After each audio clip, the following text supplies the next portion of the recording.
I'm David Harrison, your host today. And today's topic is utilizing experiences to drive solutions.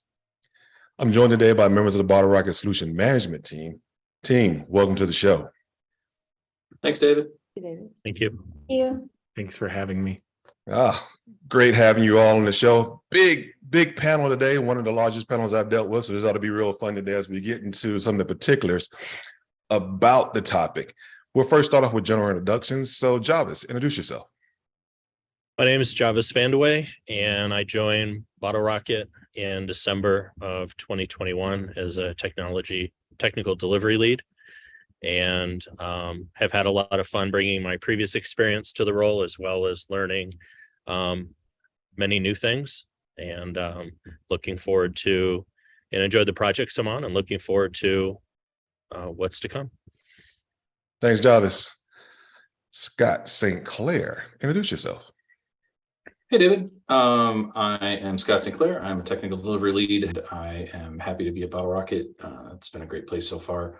I came from a pretty varied background with a lot of quality analysis and business analyst skills, as well as leadership. And it's been very useful for what I now do. So happy to be here. Thanks, Scott. Harolyn. Hi, everybody. I'm Harolyn Salandy. I've been with Bottle Rocket about 1.5 years. I can't believe that's gone so fast. It's been wonderful. I come with business analyst, technical delivery. I'm also a technical delivery lead, and a lot of fun here, a lot of interesting things happening, and glad to be on this panel as part of the company. Rebecca. Hi, I'm Rebecca Farr. I'm also a technical delivery lead. My background is in software development, but I've been pretty much every role on a cross-functional, agile software development team. It's not limited to just development. And like Scott St. Clair had mentioned before, I feel like it's really helped set me up for this technical delivery lead role. I've also been in leadership in numerous capacities. So I'm also happy to be here. Thank you, Rebecca. Marica. There should be no surprise that I'm also a technical delivery lead, but I have been with Bottle Rocket a little over 1 year. I started in September of last year and have had the opportunity to work on several projects, currently working on one, which we're delivering a solution for a third-party administrator for healthcare. So I have had the opportunity to work in a lot of different facets as well, including leadership positions, but have had several positions over the team. I think I've had them all, including Scrum Master, Product Manager, Project Manager, Business Analyst. So wide range of skills, but excited to have this conversation with my fellow TDLs. And finally, but not least, Scott Owens. Hello, yes, I'm Scott Owen. I've also a TDL. I joined almost 1.5 years ago. I think I'm the second longest tenured after Harolyn. My background is also software development until I moved into kind of a leadership delivery role, and then transferred those skills over here. And like everyone else said, it's been incredibly useful for what we do. Yeah, that's me. Excellent. Let's get into the discussion. So the title in itself is an interesting title for a topic of discussion: utilizing experiences to drive solutions. So Rebecca, what does that even mean? Good question, David. It's really just honing in on what we've gone through. I think it's safe to say that a lot of us have been on a ton of different projects. Some of them have gone really well, and some of them maybe had some bumps, but from those bumps, we were able to pull from those experiences and learn from them. And so with this conversation, it's really pulling the best and maybe some of the worst to help coach everyone up on how to get better from things that we have gone through. Does that make sense? Perfect sense. But let's take it a little further. Like, how do you put that in practice? So Harolyn, how do you take that and you put that in practice in order to deliver the outcomes that the customer are expecting? So to follow up on what Rebecca was saying, one of the things that I've done is agile coaching and also Scrum Master, business analysis, some software development. So for example, looking at the coaching on the Scrum Master, you look at the processes that we need to deliver, right? What's going to get us to that place that the customer needs. Make sure we do the release planning based on what the effort is going to be. So you take your experience as a Scrum Master using those rules and processes, and you also take the agile skills to work with the team to coach them to be able to work within the framework to estimate and discuss and prioritize so that then you can deliver a product that's of value to the client. So you mentioned something. You just threw the term team out. I thought this was a team of one. This is operating in a team environment. Am I hearing that correctly? If so, Jarvis, how do you work with the other team members, like product and project management in this type of environment? For me, I think the key element with bringing a team together is to build trust with the people on the team. We all come in with different backgrounds, different experiences, and different specialties. And establishing trust and rapport in the beginning, I think, goes a long way, because there's going to be times where we may not agree on things, on a direction of something, or we may not, one of us may not fully understand what the client's looking for. And having that trust and having that relationship, I think, will allow us to move forward and rely on each other rather than working in a silo. Okay, so what I'm hearing right now is a kind of a collaborative environment, right? But in a collaborative environment, you still need to have process and structure. So St. Clair, help me understand, how do you, in the audience, how do you take a collaborative environment, but yet put process and structure in place to drive outcomes?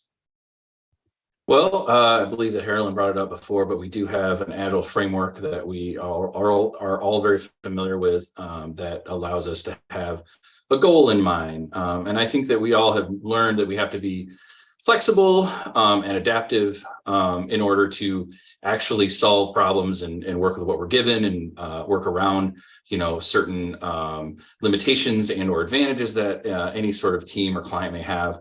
But as long as you're sort of working in the right direction and you kind of know what the perfect sort of agile goal is in mind, you can make the right decisions so that the team is slowly adapting and evolving in the right direction, so that you're driving solutions and you're also increasing transparency and making sure that everyone's on the same page about what your goals are at any given time. Okay, well, transparencies are nice. Everyone wants to be transparent. Everyone wants to put their best foot forward. That doesn't mean it happens. Marica, how do you deal with circumstances where you have to give critical feedback, and how to get output and outcomes from a team that's supposed to be self-organizing?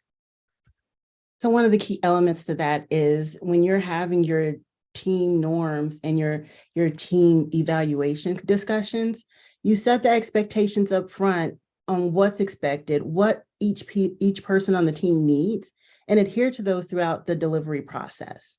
So if someone needs daily meetings to either collaborate on the solution at hand, or if someone needs like hours and hours of downtimes to be consistent in order to be their best selves, adhere to those things. So it's all about being upfront about how you work best as an individual and how to turn that into your contributions for the team. And if you marry those things together, you will be able to collaborate in those environments, because every team member is essentially operating as their best selves. One of the questions you asked about earlier was, when you have these different roles, how do you interact with these different roles? And one of the things, the key elements, is that everybody on the team is needed. Every role is needed and is essential to the success of the team. If there's a product manager, the product manager has a focus and a different viewpoint than someone in this role as a technical delivery lead who's focusing on the delivery of the execution pieces, not necessarily on all of the details that the client is looking at and where they're going to be 10, 20, 30 years from now, but we both have the same goal in mind, is delivering a key product for the client. So you mentioned something there, delivering for the client, right? when you think of agile, typically you think about, product shops, you think about things that are not client facing. In a services company where you are client facing and you are delivering business value, Mr. Owens, help me understand, how do you keep a team happy? How do you keep a team moving and operating in a rhythm that allows us to do just what Marica illustrated, delivering business values? So I think a lot of it, it does largely depend on on everyone's first willingness to be transparent and collaborative. As someone who's been a dev before, it can be incredibly demoralizing when you're on, a client project where you're just being told what to do. And so a huge part of it is recognizing not only that every role on the job or on the team is necessary, but everyone has something to contribute of value and their voice matters. So giving people an opportunity to speak up and help define the direction you're going, and especially when things aren't working. So even though we're supposed to be collaborating and also at the same time have a set framework that we're following, we need to be able to regularly talk as a team and understand what isn't working, who has ideas on something that could change to get to where we need to go. And in my experience, the best way to keep everyone happy is to make sure that everyone feels heard. And then you just have a happier team who's more invested and they want to get to where they're going because they're not just building the thing, they're creating the plan. Interesting. So what I'm starting to knit together as a pattern here, we're trying to get to some level of excellence with our delivery. So Rebecca, help me understand, what is delivering excellence? What is that? So I could probably talk for a long time on what delivering excellently could be. But if we're going to sum it down to a nutshell, it's setting expectations, having clear, direct conversations with the client so that everyone is aligned. And if you don't have a client, if you're not in consulting, it's whatever stakeholder, whatever team you're working with, ensuring team happiness, teamwork, and at the end of the day, providing that valuable product, whatever that might be, whether that's a website or an application or what have you, providing the value. So how do you do that in an environment where a customer doesn't really know what they want and they're constant change mode? I mean, Javas, help me understand, how do you get the best for that customer while working in an environment of ambiguity? That's certainly a challenge that on one of the projects I've been on. And it's a little bit of interpreting what the client has said, interpreting what they haven't said, and working more closely with their product team to maybe understand even the business side, maybe to understand what is the business trying to achieve. They may not have necessarily laid out all of the product technical requirements, but maybe you can get that. And then you come back, and then we've come back to the client and said, well, we can do A, B, and C. Or what do you think about these? And they oftentimes will appreciate it because maybe they didn't really have a clear view. And we've helped them maybe take a few steps forward in that. And then they'll often take those ideas and run with them. And then working within our own teams to make sure that what we're proposing is doable and it's achievable, and we're not overcommitting, because overcommitting can be one of the biggest downfalls to delivering excellently when you start making commitments that you can't keep. And so it's kind of ensuring that you're doing that with a client, but also making sure that you're proposing things that you can actually do. If I could add to that, David, too, and I think I wanted to speak to it because I know everybody on this team is really good at it, which is actually asking the why, right? And I know it sounds kind of like, something you hear over and over again, but I feel like everybody here is always really good at getting down to the nitty gritty in terms of like, well, what problem are we actually solving here? Like, what is the solution that, I realize that this is what you think you need, but what problem are you actually trying to solve? And I've seen multiple situations with everyone on this team where they've sort of realized that they're headed in the wrong direction. And they need to have that really tough conversation with the client where you need to actually be open and honest and figure out exactly what the problem is before you actually start trying to solution for something that may not even be what everyone has agreed as the actual, problem there. And you bring up an interesting point, right? Tough conversations. One of the roles that you all play within solution management is managing and having those tough conversations. And Harolyn, can you help us understand when you're having those tough conversations, how do you learn to persuade and how do you learn to empower your team to give you the data to initiate those tough conversations? Whoa, okay. Good question. Yeah, this is a tough question, tough conversation. So one of the things I try to do is make sure I understand where everyone's coming from. And because everybody sees things through the lenses of their experiences. So before I approach something, I want to make sure it's not just from my lenses. I'll ask one of the other team members, like, how do you see this? This is what I'm seeing. Or even one of my colleagues in one of the other TDLs, this is a situation I have. What are you seeing? Because I may be seeing something based on a project I just came off of, and it's clogging my vision, right? So I want to make sure that it's not just from my lenses, but from another person's lens. And then understand the person that I'm talking to, what are they trying to accomplish? Because they may be saying something, but doing something else. So make sure that we're communicating, we're speaking the same language. And then find that conduit of how can we talk to each other? How can I speak? Because sometimes we tend to speak technical and it can be a little bit intimidating. So how can I bridge that gap and make sure that I'm talking the language, that we're all speaking the same language, and we put everything on the table. We even do diagrams, mirror board, or what have you, to make sure we come to a common understanding. Because sometimes after you put it all there, it's like neither one of us is seeing what really is, and then it's a whole different conversation. And if I could piggyback off of that, Harolyn, great answer. We need to speak the same language, but we also need to make sure that the language we're speaking is the client's language. A lot of times clients don't necessarily care a lot about the technical specs or what have you. As long as this website is performing well enough, they don't care. So your why might be very different from their why, and it's selling the argument in the point of their why, regardless of your why. And those are just added benefits that come along with them agreeing with you. Yeah. And I have one more thing to add on to that. Empathy goes a long way. Mhm. If someone Yes, yeah. understands, if you understand and can state that you understand where someone is coming from, they first feel heard. Then they're more open to having the discussion of alternatives.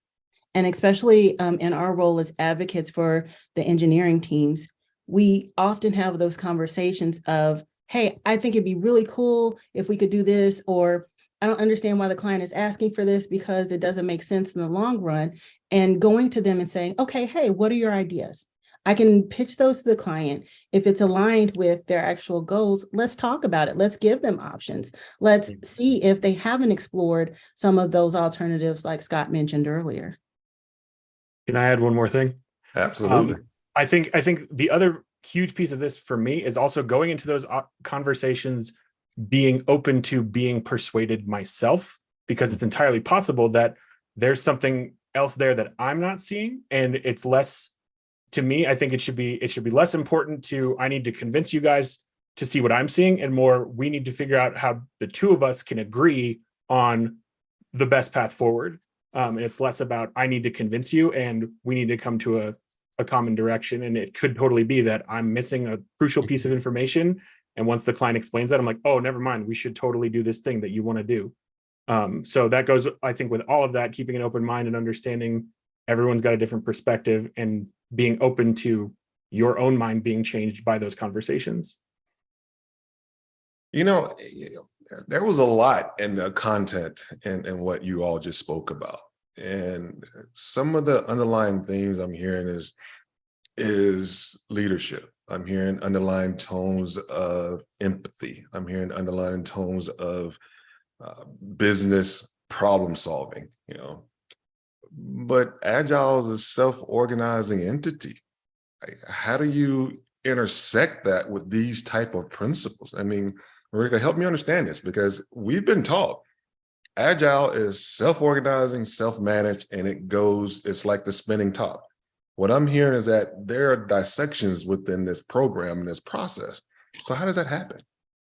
Agile is a framework. That's the key element to all of this. It's a framework. It's a starting point. There are key elements, key principles that transcend any project, but you also have to be adaptable and flexible. And one of the key principles is to inspect and adapt. You inspect what you would choose to deliver, and you adapt for those things that are not working. And so that's one of the things that are key on any team. And even though we have those frameworks, you cannot just take everything that you did from this one project, pick it up and insert into another one, because the elements are not the same. The people are not the same. The project's not the same. The client is not the same. But there are some things in this framework that transcend all of them. And so you take the commonalities and you take that framework and build upon it. It is not intended to be an end all to be all for everything. And so that's one of the things that we just need to keep in mind, but it's a guide. Okay, so help me understand this, because one of the things that the responsibility of a typical solution management team is to drive efficiencies through the program. So, and Scott Owens, help me understand with this malleable way of working, how do you drive efficiency to get outcomes? That's a great question. I mean, I think that it's piggybacking off of what Marica said, being able, constantly looking back at where you are, where you've been, and where you're trying to go, and being like wanting to adapt is part of that. And it feels counterintuitive, especially on a project that may not have previously run Agile and is implementing it for the first time and changing things. But oftentimes you need to stop or just slow down in order to go faster later. So there are elements of Agile where if you're operating under waterfall or just, the way you're used to going, it feels like adding all this stuff is slowing things down. But the end result is, as people learn it and become more familiar with it, and you have a good leadership team who is overseeing and making sure that things are improving, and then we're not getting stuck in inefficient ways of working, you start to see those efficiencies by it takes less time to complete certain tasks. Certain things just go faster. You're able to pull in more every sprint, and there's a bunch of upfront work that you have to do, and that's the hardest part for most people. Is it feels like we're going slow, but then if you stick to it, you go so much faster down the road, because we're all used to this way of work. I don't need to go chase someone down to find something out. I can trust that they are self-organizing, because we've done this repetitively and we've established here's how it works. Now all I have to check in with people on is, what do you need me for? Where can I help you? Not, hey, are you getting your job done? And so it's slow at first, and then it's so much faster. To add to that too, because I know Scott's really good at this, but making sure that you've established, what you're expecting of a team, right? Like what each individual member, what their value is and where they contribute. Because I've seen, these situations where, when you have a self-organizing team, you have basically like a team of 8 leaders, right? And as we are all servant leaders, and our job is to remove roadblocks and help facilitate whatever that team is successful at. I've seen a number of situations by people here where we've gotten, we've leveraged our relationship building skills in order to help each person understand exactly what they bring to the team, what they're responsible for, like how they can help. And then once those people are sort of freed up to, do what they do best, we just get out of the way, and then the actual velocity is natural in that type of situation. I love it. I love it. It is as a person that preaches operational excellence and the ability to rinse and repeat as much as possible, I understand now, from what I'm hearing, the ability why it's important to adapt and change as you go, in order to be more retrospective, to be able to look in the rearview mirror to make sure you can go fast by looking out the front windshield after. So Rebecca, can you help close on this a little bit? Like, why is that so important to do? Yeah, sure. Think of some of the major improvements in technology or even medicine. a lot of people didn't believe in them. They were happy with what they were doing and didn't see why they should support the new process, idea, or whatever it was. One interesting example of this is hand washing. Did you know that the idea of doctors washing their hands before delivering babies, even after performing autopsies, was once controversial? Like, as in, doctors actually said that washing their hands before delivering children made no impact on the survival of the mothers, even though there was evidence to suggest otherwise. So instead of thinking, you know what, like, maybe it wouldn't be so bad, maybe I just wash my hands, it wouldn't do any harm, to just see if the mortality rates went down, they argued with each other. And there's a lot more to the story. This is an oversimplification, but it's really interesting. Please look it up. But think of the harm that not changing did, all of the lives that could have been saved just because people didn't want to change or adapt. And if we're going to bring it back into technology, maybe something that doesn't necessarily mean life or death for someone, think of Blockbuster. Like, Blockbuster thought physical stores would just be enough to compete with Netflix's mail model. And I think we all know how that ended. Companies that say what we did to get us to this place will continue to push us further are not always right, including Blockbuster. Well, on that note, well, I appreciate the panelists joining us today on Bottle Rocket News. So I just want to give an opportunity for each of them to tell you at least one thing that's important and what they take away from a session like this that they want you to take away with you as we close out. So Harolyn, what's that one thing that you want to make sure the audience takes away from today's session? Just to understand that, as you can see, there's 6 of us on here and we all have the same title, but we do different things on a daily basis with the same goal. So there's more than one way to get to the goal as long as you're within the framework, right? So people think Agile is, you have to do it a certain way, but really it's just a framework and we all use our personalities and our background to get to that goal with the team. Nice. Jarvis. To kind of touch on something Rebecca said, that there were doctors who didn't believe that wash your hand was important because the evidence wasn't there. We may be the people to bring that evidence to a project. Maybe a client is skeptical about Agile and they want evidence. Well, it's kind of hard to bring evidence from a completely different project over to this one and say, here's what we did, because every project and every client's different. So we may be the ones to help create that evidence and help with the client. And I think establishing trust with the client and establishing rapport will give you a little bit of that mileage to say, let's take a journey together. Let's take a chance together and see if we can find that evidence that you want, that Agile and creating habits and creating consistent processes will improve delivery. Jarvis, this wasn't the point of that. What you just said was really great, but there was actually evidence that hand washing saved lives. I just needed to clarify that. St. Clair. Check your ego. It's really important that you enter any situation knowing that you can learn things, knowing that things may change, knowing that, I mean, you look at this panel, there's literally probably 100 years of experience here of things that we all bring to the table that we've learned. We could all use that to push people around and say, oh, we know the best way and, you know, you should learn from us. But really what we know that what has made us successful is that we learn from every situation that we've been in. So that doesn't change with any new situation. You stow your ego, you are ready for anything and you adapt to what you need to do. Very nice. Rebecca. Yeah, I think St. Clair looked at my notes and stole mine. So I agree with what he just said, but I would push it just a step further. So there's always room to grow. To his points, check your ego, continue learning from every situation. But I try to learn from every single conversation, even just this meeting now. There's something you can take away of something you should do or something maybe you shouldn't do. There's always something to learn in every tiny thing throughout the course of the day. So just try to learn one more thing each day if you can. Nice. Scott.